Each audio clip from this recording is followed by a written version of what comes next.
Periyar Maniamma Institute of Science and Technology, Tanjavur, EEE with specialization in electric vehicles and energy engineering. Minnambalam நேயர்களுக்கு வணக்கம். இந்த நேர்காணலில் நாம் சந்திக்க இருப்பவர் வழக்கறிஞர் திரு வாஞ்சிநாதன் அவர்கள். வணக்கம். கரூர் மாவட்டம் நெரூர் பகுதியில சத்குரு சதாசிவம் பிரம்மேந்திரால் ஜீவசமாதி, அந்த ஜீவசமாதி அந்த இடத்துல பக்தர்கள் அந்த எச்சில் இலையில அங்க பிரதர்சனம் பண்றது அப்படின்றது வழக்கமா இருந்தது. அது 2015 அதுக்கான தடையும் விதிக்கப்பட்டது. இப்ப உயர்நீதிமன்ற மதுரை கிளை அதுல நீதிபதி GR சாமிநாதன் அதுக்கு மீண்டும் அதை அனுமதிக்கலாம் அப்படின்ற உத்தரவு கொடுத்திருந்தாரு. அப்போதே நீங்க அதை எதிர்த்து பேசியிருந்தீங்க. இப்போ திரு கொளத்தூர் மணி, திரு கோவை ராமகிருஷ்ணன் அவங்க உச்சநீதிமன்ற நீதிபதி சந்திரசூட்டுக்கு ஒரு மனு கொடுத்திருக்கிறாங்க. GR சாமிநாதன் செய்த தவறு, அவருடைய எல்லா வழக்குகளையும் விசாரிக்கணும், அவர் மேல நடவடிக்கை எடுக்கணும் அப்படின்னு சொல்லியிருக்காங்க. எப்படி பாக்குறீங்க? நீதிபதி திரு GR சாமிநாதன் அவர்கள் கொடுத்த அந்த எச்சிலை தீர்ப்பு ப்ரொசீஜர் வயலேஷன், சட்ட ரீதியான நடைமுறைகளை மீறி இருக்கு. அதே போல அரசியல் சட்டத்துக்கும் உச்ச நீதிமன்ற தீர்ப்புகளுக்கும் எதிராக இருக்குது. மூணாவது விஷயம் மாறலாவும் அது மனித சமூகத்துக்கு எதிரானது அப்படின்னு பாக்குறாங்க. முதல் விஷயம் ப்ரொசீஜர்லா என்ன வயலேஷன் அப்படின்னா, 29ஆம் தேதி அந்த வழக்கு, ஏப்ரல் 29ஆம் தேதி வழக்கு விசாரணைக்கு வருது. ஏப்ரல் 29 வந்த வழக்க ஏப்ரல் 30ஆம் தேதிக்கு நீதிபதி GR சாமிநாதன் அவர்கள் இந்த வழக்கை விசாரணைக்கு ஒத்தி வைக்கிறாரு. 30ஆம் தேதி போலீஸ பார்ட்டியா சேர்த்து அன்னைக்கே வழக்கின் தீர்ப்பை தேதி கொடுக்குறாம ரிசர்வ் பண்ணிடுறாரு. அதற்கு பிறகு நிகழ்ச்சி 18ஆம் தேதி 17ஆம் தேதி உத்தரவு போடுறாரு. இதுல சட்ட ரீதியா என்ன வயலேஷன் அப்படின்னு பார்த்தா, முதல்ல அரசு தரப்புக்கு பதில் மனு தாக்கல் செய்ய உரிய கால அவகாசம் கொடுக்கணும். இப்ப சவுக்கு சங்கர் கேஸ்ல கூட கொடுக்கலன்னு அது ஒரு பிரச்சனை. அதே போல இந்த வழக்கிலையும் ரிட் ரூல்ஸின் படி 8 வார காலம் கால அவகாசம் கொடுக்கணும். அதை குறைச்சு கூட கொடுக்கலாம்.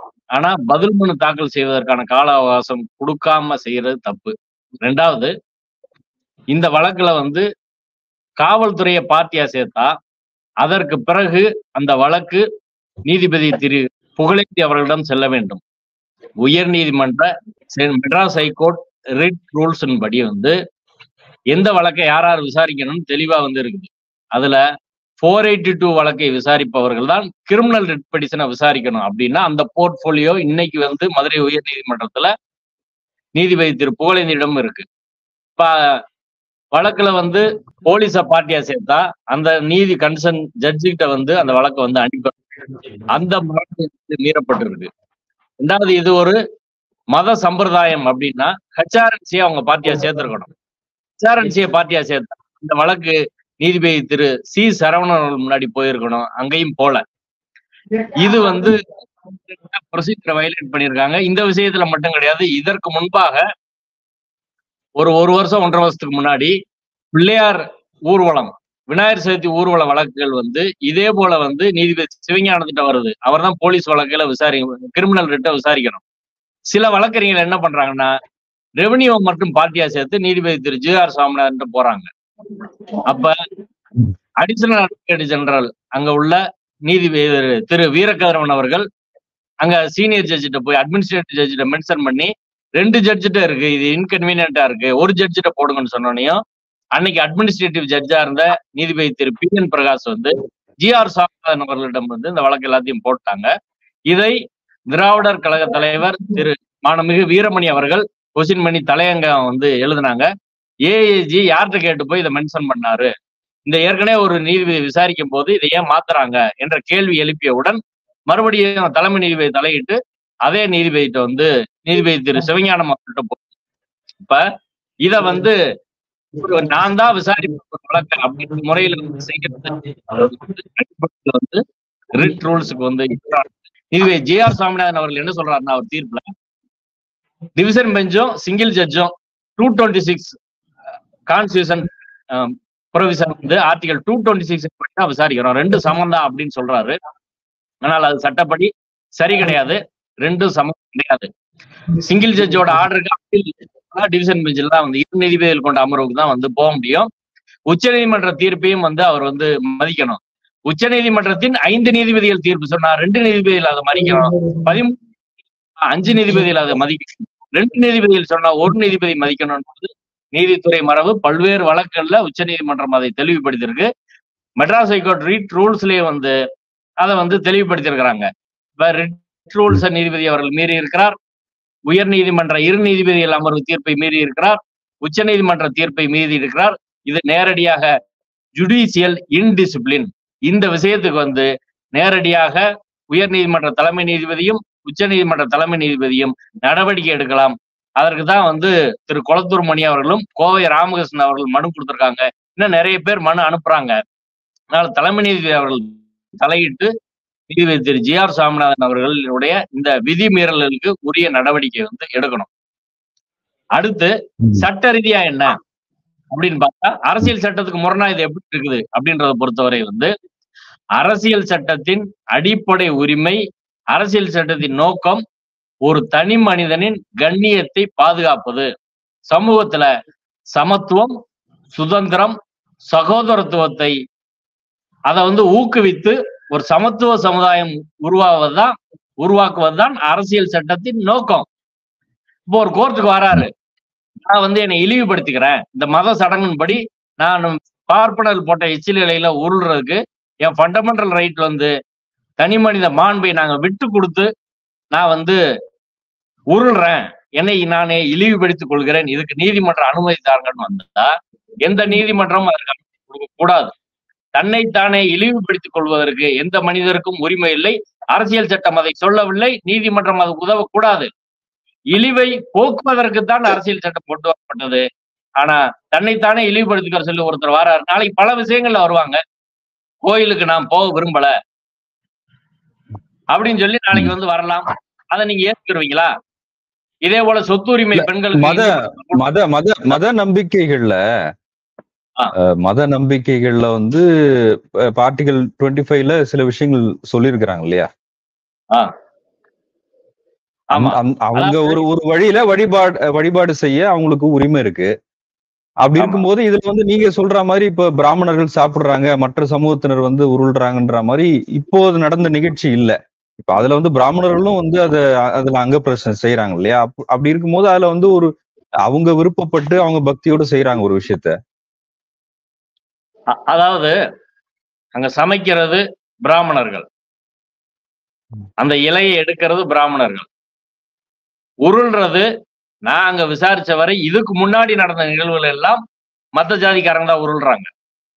இந்த நிகழ்ச்சியில தான் பிராமணர்கள் சேர்ந்து ஒரு சிலர் உருள்றாங்க, சரிங்களா? இந்த நிகழ்ச்சியில மட்டும் அது பிராமணர்கள் உருண்டாலும் சரி, யார் உருண்டாலும் சரி, யாருமே எச்சில் இலையில் உருவதற்கு அரசியல் சட்டம் அனுமதி வழங்காது. அதை செய்யக்கூடாது. எச்சில் இலையில் யார் உருண்டாலும் அது தப்பு. ஏன்னா ஆர்டிகல் 25 ரைட்ன்றது ஆர்டிகல் 25 கீழான மத வழிபாட்டு சுதந்திரம் உரிமை என்பது அது subject to restriction, health, morality, public order. இப்போ கோவிட்ல வந்து நாங்க வந்து கோயிலை திறந்து வச்சிருப்போம், இது நாங்க கோயில் பூஜை செய்யலைன்னா வந்து சிக்கலாயிரும், நாங்க மசூதியை திறந்து வெள்ளிக்கிழமை மதியம் தொழுகை நடத்தியே ஆகணும், ஞாயிற்றுக்கிழமை சர்ச்சில் வந்து நாங்க வந்து பூஜை நடத்தியே ஆகணும் அப்படி சொல்ல முடியுமா? அது அப்சல்யூட் ரைட் கிடையாது. Subject to reasonable restriction. அந்த ரெஸ்ட்ரிக்ஷனை பயன்படுத்தி தான் கவர்மெண்ட் வந்து மூணுனாங்க.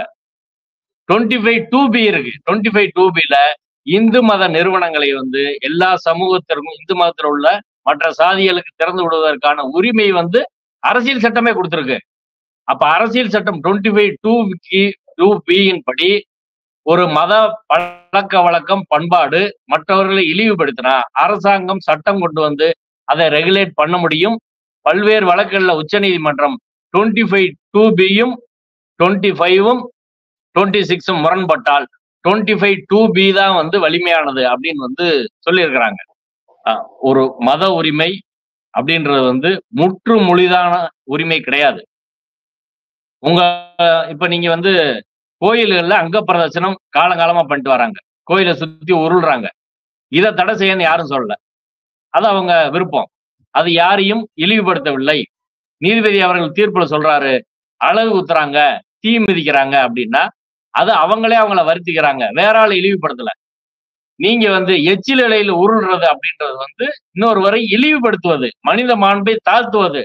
அரசியல் சட்டத்துல ஆர்டிகல் 51ல சயின்டிபிக் டெம்பர் அப்படின்றத நீங்க மேம்படுத்தணும் அப்படின்னு அரசியல் சட்ட கடமை அது. இப்ப மனித மாண்பை உயர்த்துவது அரசியல் சட்ட கடமை. இப்ப மனித மாண்பை தாழ்த்துவதை அரசியல் சட்ட உரிமையாக ஒருத்தர் கோர முடியுமானா கோர முடியாது. ரொம்ப முக்கியமா மொராலிட்டின்றது ஆர்டிகல் 25ல சொல்றாங்க. அது கான்ஸ்டிடியூஷனல் மொராலிட்டி. சமுதாயத்துல பல்வேறு பழக்க வழக்கம் இருக்கு. அந்த பழக்க வழக்கங்களை மத உரிமை, சமூக உரிமையை அப்கோல்ட் பண்றது கோர்ட்டோட வேலை கிடையாது. ஆனால் அரசியல் சட்ட கான்ஸ்டிடியூஷனல் மொராலிட்டினா என்னன்னா, அரசியல் சட்டம் எந்த லைன்ல சுதந்திரம், சமத்துவம், சகோதரத்துவம், கண்ணியம் என்ற அடிப்படையில அரசியல் சட்டம் தனது இலக்கை வைத்திருக்கிறது. அதுக்கு உட்பட்ட முறையில தான் இன்டர்பிரட் பண்ண முடியும். அப்ப கான்ஸ்டிடியூஷனல் மொராலிட்டிக்கு விரோதமாக இந்த தீர்ப்பு இருக்கிறது. நீதி சபரிமலை வழக்குல சுப்ரீம் கோர்ட் அது தெளிவா சொல்லியிருக்கிறாங்க. ஒரு பழக்கம், வழக்கம், மரபு இப்ப அந்த பெண்கள் அங்க கோயிலுக்கு போனா புனிதம் கெட்டுரும் அப்படின்னு சொல்றது அது தீண்டாமைன்னு அவங்க வரவழைச்சாங்க. அது என் மத உரிமை, மத நம்பிக்கை, நாங்க விரும்புறவங்க மட்டும் தான் போறோம், பெண்களே வேணான்னு சொல்றாங்க. இப்படி எல்லாம் பல வாதங்களை வச்சாங்க. உச்ச நீதிமன்றம் அதை ஏற்றுக்கொள்ளவில்லை. இந்த பிரச்சனையில முக்கியமா சமைக்கிறது பிராமின் மட்டும் தான் சொல்றாங்க. அதுலயே மத்த ஜாதிக்காரங்க சமைக்க மாட்டாங்க. ஒரு ஜாதி மட்டும் தான் சமைக்கணுன்றதே தீண்டாமை. இலை எடுக்கிறது ஒரு ஜாதி மட்டும் தான் சொல்றது அது தீண்டாமை. இப்ப மற்றவங்க உருண்டா என்ன கான்செப்ட், இதுல உருண்டைங்கன்னா உங்களுக்கு புண்ணியம் கிடைக்கும் அப்படின்றதான்.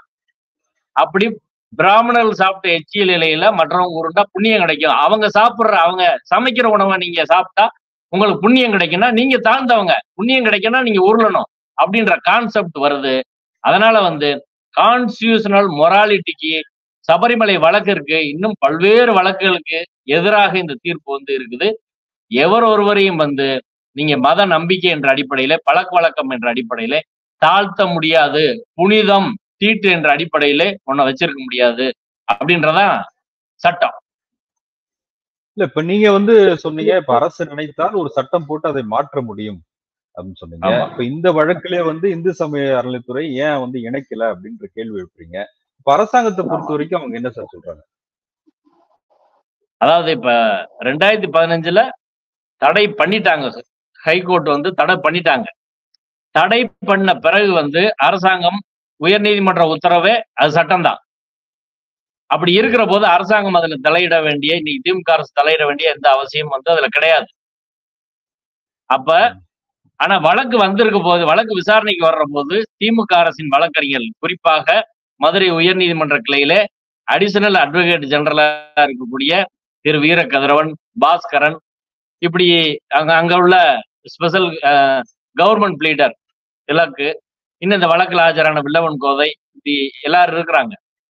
அவங்க இந்த விஷயம் இவ்வளவு சென்சிட்டிவான விஷயம், இந்த பழக்கம் வழக்க மரபு ஒரு பார்ப்பனிய மரபு, திராவிட இயக்க சிந்தனைக்கு எதிரானது அப்படின்றா இவர்கள் ஏஏஜி அதுல ஆஜராயிருக்கணும், இல்ல அட்வொகேட் ஜெனரலை கூட்டு போயிருக்கணும். கூட்டு போய் நாங்க பதில் மனு தாக்கல் செய்யறோம் உறுதியா பேசியிருக்கணும், நின்று இருக்கணும். நீதிபதி, உயர்நீதிமன்ற நீதிபதி, இரு நீதிபதி வழக்கு தீர்ப்பு இருக்கு அப்படின்னு சொன்னா அது பப்ளிக் இன்ட்ரெஸ்ட் லிட்டிகேஷன், அது எல்லாரையும் கட்டுப்படுத்தும், அது ஜட்ஜ்மெண்ட் இன்றம், எல்லாருக்கும் பொருந்தும், அது பிரைவேட் டிஸ்பியூட் கிடையாது அப்படின்னு வாதம் பண்ணிருக்கணும். கவுண்டர் போட்டு தான் பண்ணணும். நீங்க ஃபர்ஸ்ட் வெக்கேஷன் கோர்ட்ல போடுங்க, இல்ல செகண்ட் வெக்கேஷன் கோர்ட்ல போடுங்க, 18ஆம் தேதி தான் நிகழ்ச்சி அப்படின்றத சொல்லியிருக்கணும். அப்ப என்ன பிரச்சனைன்னா, அங்க ஒரு திராவிட இயக்க சிந்தனை மரபு கொண்ட வழக்கறிஞர்கள் அதிக பேர் இல்லைன்றதா அங்க வருத்தத்துக்குரிய விஷயம். அப்படி இருந்தா தான் இது மாதிரி பிரச்சனை இல்லை. தீவிரமாக அவர்கள் ஃபைட் பண்ணுவாங்க, சொந்த முறையில ஃபைட் பண்ணுவாங்க. இது யாரும் சொல்ல வேண்டியதில்லை. இந்த வழக்கு எனக்கு தெரிய வந்துச்சுன்னு வைங்க, அன்னைக்கே நான் இதை வெளியில சொல்லியிருப்பேன், இம்ப்ளீட் போட்டிருப்போம், ஃபைட் பண்ணிருப்போம், டிவிஷன் பெஞ்ச் கொண்டு போயிருப்போம், 17ஆம் தேதி வழக்கு அன்னைக்கே அப்பீல் எடுத்துட்டு போயிருக்கு, வேலை என்னன்னு பார்த்திருப்போம். அப்ப பெரியார் சிந்தனையை உள்வாங்கியவர்கள், திராவிட இயக்க சிந்தனை, மார்க்சிய சிந்தனை, அம்பேத்கர் சிந்தனையை உள்வாங்கியவர்கள் நீங்க வழக்கறிஞர்கள் அப்படி தமிழக அரசு சார்பாக திமுக நியமிச்சாதான் அவர்கள் சரியாக அதை செய்திருப்பார்கள். இந்த குறை என்பது அர்ச்சகர் பிரச்சனை இல்ல, திரு சண்முக சுந்தரம் அவர்கள் அவர்கள் அதுல சரியாக வாதிடாதல இருந்து இன்னைக்கு வரை இந்த பிரச்சனை நீடிக்குது. தமிழக அரசு இதை திமுக அரசு கவனத்தில் எடுத்துக்கணும். ஏன்னா இதுக்கு முன்னாடி கரூர்ல 2 மரத்துக்கு, வேப்ப மரத்துக்கும் அரச மரத்துக்கு திருமணம் பண்ணி வைக்கணும்னு ஒரு வழக்கு வந்துச்சு. அதையும் நீதிபதி திரு ஜி.ஆர். சாமிநாதன் அவர்கள் வந்து விசாரிச்சாரு. அதுக்கும் இவங்க வந்து கடுமையான கண்டனத்தை வந்து பதிவு பண்ணல. அதுக்கு அதே போல வந்து இன்னும் பல்வேறு விஷயங்கள்ல அவர் வந்து நேரடியாக வெளியில மீட்டிங்ல கூட கலைஞரை விமர்சிக்கிறாரு. அமைச்சர் பெரியகருப்பனை வந்து விமர்சிச்சிருக்காரு. அவங்க கிட்டத்தட்ட வந்து காவி சிந்தனை அடிப்படையில வெளியிலே அவர் பேசுறாரு. நீதிமன்றத்து தீர்ப்புகள்ல வந்து ஒரு 2 பேரு ஆன்லைன்ல மேரேஜ் பண்ணி ரிஜிஸ்டர் பண்ணணும்னு கேக்குறாங்க. அதுக்கு ராமாயணத்துல இருந்து ஒரு விஷயத்தை எடுத்து சொல்றாரு. இந்த தீர்ப்புல மகாபாரதத்துல இருந்து ஒரு கதையை எடுத்து வந்து சொல்றாரு. அப்ப நீதிபதி திரு ஜி.ஆர். சாமிநாதன் அவர்கள் மதச்சார்பற்ற நாட்டுல மதச்சார்பற்ற அரசியல் சட்டத்தை இன்டர்பிரட் பண்ணாம தனது சோர்ஸ் ஃபார் ஜட்ஜ்மெண்ட் வந்து வேத இதிகாச புராண இலக்கியங்கள்ல இருந்து எடுத்துக்கிறாரு. குரான்ல இருந்து எடுத்தா நம்ம அப்படி விடுவோமா? பைபிள்ல இருந்து எடுத்தா விடுவோமா? ஆனா ராமாயணம், மகாபாரதம், பகவத்கீதை எடுத்து நிறைய நீதிபதிகள் அப்படி வந்து சொல்றாங்க. இப்ப இந்தியாவுல 2 வகையான நீதிபதிகள் இருக்காங்க. தங்கள் தீர்ப்புக்கு சோர்ஸாக வந்து அரசியல் சட்டத்தை எடுப்பவர்கள், அரசியல் நிர்ணய சபையின் விவாதங்களை எடுப்பவர்கள். இன்னொரு செக்ஷன் ஆஃப் ஜட்ஜஸ் வந்து சோர்ஸுக்கு வந்து மத இலக்கியங்களை எடுப்பவர்கள். அது வந்து முழுக்க முழுக்க அரசியல் சட்டத்துக்கு எதிரானது, அம்பேத்கரின் பார்வைக்கு எதிரானது. அதனால வந்து அதை எதுக்கணும்ல.